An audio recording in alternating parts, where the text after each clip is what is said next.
Halo cuy, selamat datang di Obey Motologi. Pernah dengar istilah produk yang terlalu bagus sampai pabrikan gak untung? Di dunia otomotif, itu namanya Suzuki Shogun, khususnya generasi awal. Zaman sekarang, pabrikan hitung-hitungan soal biaya produksi sampai ke baut-bautnya. Tapi dulu, insinyur Suzuki kayaknya nggak dapat memo dari bagian keuangan. Mereka terlalu jujur. Mereka kasih material mesin yang standarnya bukan buat bebek, tapi buat tank baja. Hari ini kita bongkar secara motologi.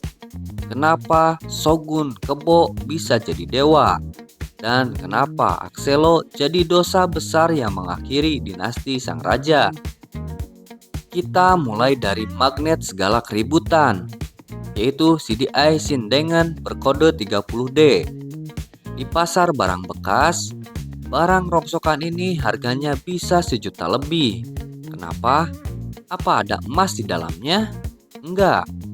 Secara teknis, CDI Shogun Kebo adalah anomali.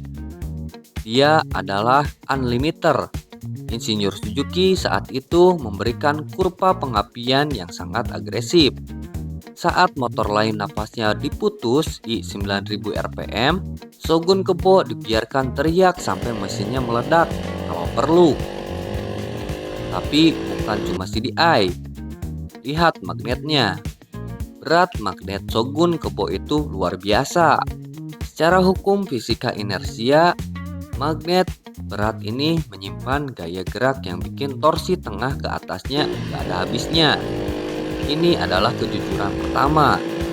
Mereka kasih komponen kualitas kompetisi untuk motor yang dipakai ibu-ibu ke pasar.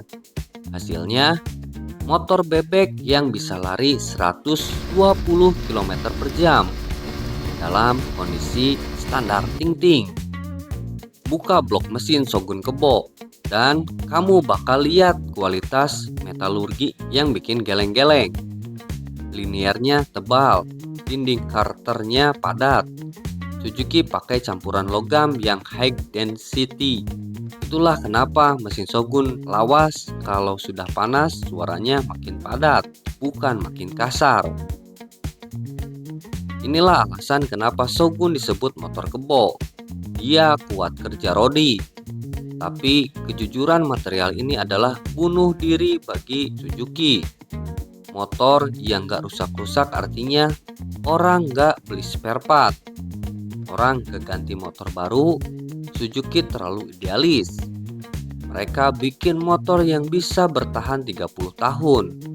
Sementara kompetitor sudah mikirin cara gimana supaya motor 5 tahun sekali harus ganti.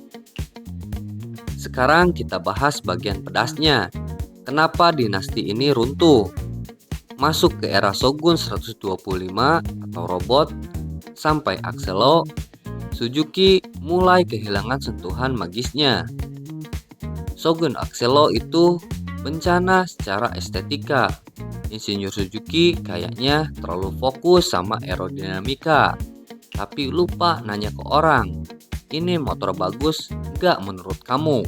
Hasilnya, motor yang bentuknya membingungkan, lampu yang aneh, dan dimensi yang krempeng.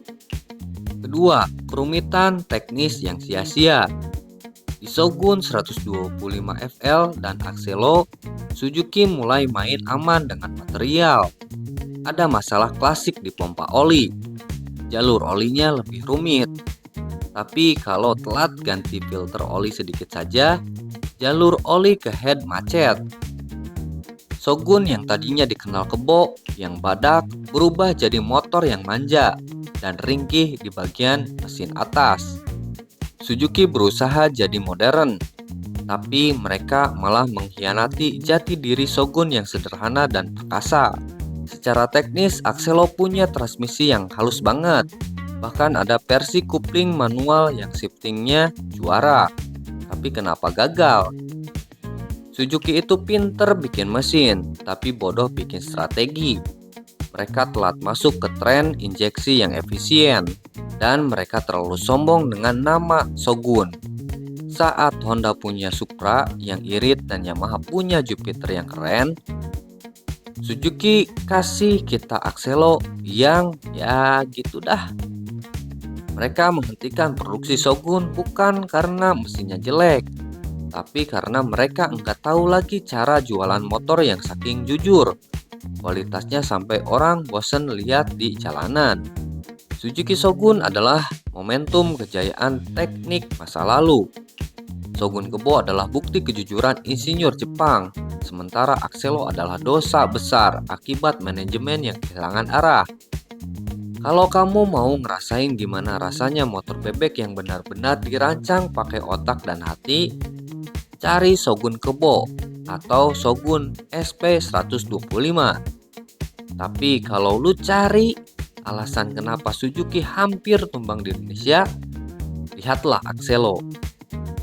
Masih ada yang pelihara Shogun di sini? Atau kamu pernah kena racun CDI Kebo? Tulis di komentar. Jangan lupa like, subscribe. Saya Obey, tetap teliti, tetap motologi. Sampai jumpa di video selanjutnya. Bye.